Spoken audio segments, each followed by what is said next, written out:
طاہر صاحب، افغانستان کے حوالے سے ہم جو بات کر رہے تھے، کوئی کلیئرٹی آپ کو نظر آتی ہے؟ ایک اوور آل پالیسی کے اعتبار سے تو نہیں ہے، لیکن ہمیں کوئی افغانستان سے ہم نے انگیج کرنا ہے یا نہیں کرنا، اس پہ بہت ہی مختلف قسم کے بیانات سامنے آئے۔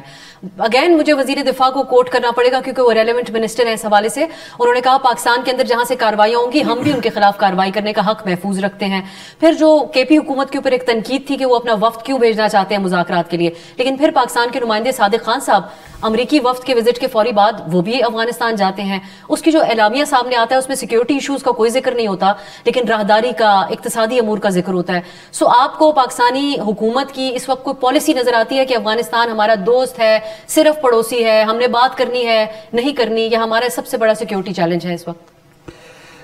صادق صاحب کے دور سے شروع کروں گا۔ اصل میں جب یہ گئے تھے دسمبر 23 کو، تو 24 کو پاکستان نے اسٹرائک کر دیے تھے اور یہ وہاں موجود تھے، نائب وزیر اعظم کے ساتھ ملاقات ہو رہی تھی شام میں، تو ایک تلخی پیدا ہو گئی تھی اور پھر پاکستان کی خواہش تھی کہ دوبارہ اس کو بحال کیا جائے اعتماد کو۔ تو یہ دورہ پہلے سے طے تھا، یہ امریکی وفد کے ساتھ اس کا میرا نہیں خیال کہ کوئی وہ ہے، لیکن صادق صاحب نے 28 فروری کو بھی جانا تھا، پھر وہ جہاز موسم خراب تھا نہیں جا سکے۔ تو دوسرا انگیج، اگر امریکن طالبان کو انگیج کر سکتے ہیں اور ان کے سابق خصوصی نمائندے کابل آ سکتے ہیں، زلمی خلیلزاد، ان کے ساتھ وہ جو ہوسٹیج کا مذاکرات کار ہے وہ آ سکتے ہیں، اور ان کے پہلے طالبان جاتے تھے قطر میں ان سے ملتے تھے، پھر طالبان نے ڈیسائیڈ کیا تھا کہ اب ہم اگر ملاقاتیں امریکن سے کریں گے بھی تو ایک تو لیول اس طرح ہوگا جس طرح کے وزیر ہے۔ پہلے امیر خان متقی جاتا تھا قطر میں، ٹام ویسٹ سے ملتے تھے جو اسپیشل انوائٹ تھا امریکہ کا، اب نہیں رہا، لیکن طالبان نے فیصلہ کر لیا کہ اب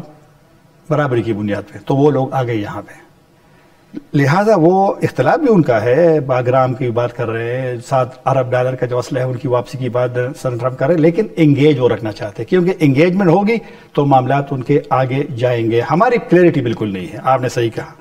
کلیئرٹی کا اب صادق صاحب نے وہاں مذاکرات اچھے کیے ہیں،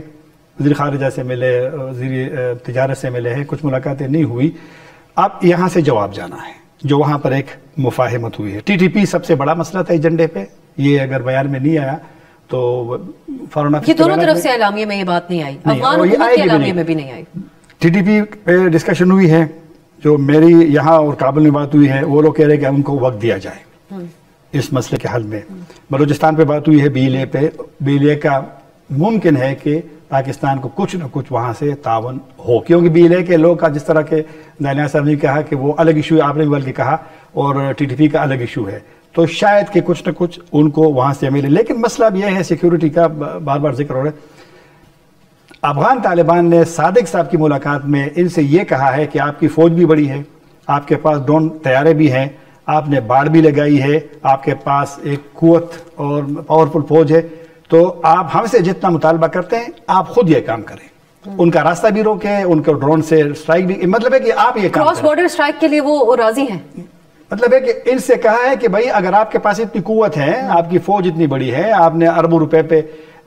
فینسنگ کی ہے، باڑ لگائی ہے، اب تو پاکستان ڈرون استعمال کرتا ہے نا کافی سارا، تو آپ کے پاس ڈرون ہے، تو جتنی توقع ان سے کرتے ہیں کہ ان کا راستہ روکے، تو مطلب ہے کہ آپ کے بھی کچھ ذمہ داری بنتی ہے۔ بنو میں اگر حملہ ہوتا ہے تو اس کے روکنے کی ذمہ داری کس کی ہے؟ ہماری ہے نا۔ بشام میں اگر حملہ ہوا چائنیز پہ تو ذمہ داری کس کی ہے؟ لیکن یہ جو سرزمین استعمال ہونے دینے کا الزام ہم افغانستان کی حکومت پہ لگاتے ہیں، اس سے آپ کیا مراد لیتے ہیں؟ نہیں، اس سے یہ مراد لیتے ہیں کہ ان کی یہ جو ہماری جو فوج کہتے ہیں یا یہاں پہ جو لوگ کہتے ہیں کہ ان کی جو تمام لیڈرشپ ہے وہ وہاں ہے، ان کی تمام جو شورا ہے، ان کی جو وہاں اجلاس ہے، ان کی جو پلاننگ ہے، جس طریقے سے یہ جعفر ایکسپریس سے ہوا، تو ISPR کے بیان میں بھی تھا اور وزارت خارجہ کے بیان میں بھی تھا کہ تمام ایونٹ کے دوران ان کے پلانر، یہ ان کا بیان ہے کہ ان کے پلانر افغانستان میں تھے، انہوں نے کہا نہیں تھے، وہ کہہ رہا بلوچ وہاں نہیں ہے، وہ یہ کہتے ہیں۔ تو جو ایک کلیش ہے موقف کا، اس کو حل کرنے کے لیے اعتماد ضروری ہے۔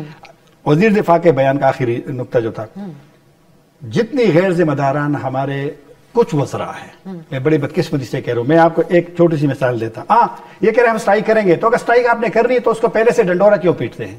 آپ نے کی ہے نا اسٹرائک پہلے۔ یہ 2022 میں جون میں اس وقت طالبان سے مذاکرات جاری تھے، عمران خان کی حکومت تو اپریل میں ختم ہوئی تھی نا 2022 میں۔ میں وزیر داخلہ سے ملا، سراج الدین حقانی سے، جو کہ میزبان تھا، اس نے اس وقت مجھے رانا ثناء اللہ کے بیان کا ذکر کیا تھا جب وزیر داخلہ تھے، اس وقت کی بات ہے 2022 کی۔ تو یہ غیر ذمہ دارانہ بیانات، غیر سنجیدہ بیانات، یہ ہاں اگر آپ نے افغان طالبان کی حمایت لینی ہے، اس کے سپورٹ لینی ہے مسئلے کے حل میں، تو پھر تو ٹھیک ہے، لیکن اس کی کیا وزیر دفاع کا بیان سے آپ کا مسئلہ حل ہو جائے گا؟ تو یہ غیر سنجیدگی والی چیز